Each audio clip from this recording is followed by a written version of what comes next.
We live in a very diverse nation. Opportunities to lead, however, to be frank, are often at the feet of older, Caucasian men and women. You're not talking about me, are you?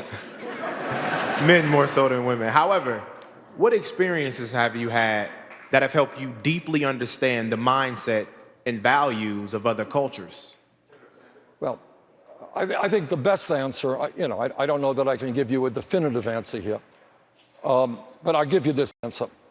When I was a young man at the University of Chicago, I worked with fellow black and white students trying to desegregate University of Chicago-owned housing.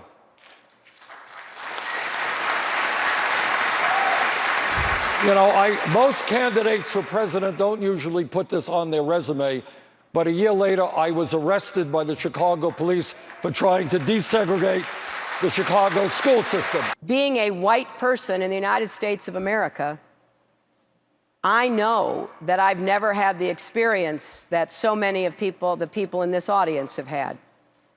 And I think it's incumbent upon me, and what I've been trying to talk about during this campaign, is to urge white people to think about what it is like to have the talk with your kids, scared that your sons or daughters even could get in trouble for no good reason whatsoever, like Sandra Bland, and end up dead in a jail in Texas. And I have spent a lot of time with the mothers of African-American children who have lost them, Trayvon Martin's mother.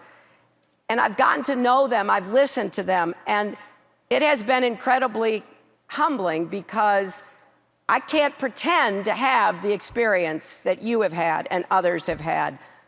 But I will do everything that I possibly can to not only do the best to understand and to empathize, but to tear down the barriers of systemic racism that are in the criminal justice system, in the employment system, in the education and healthcare system.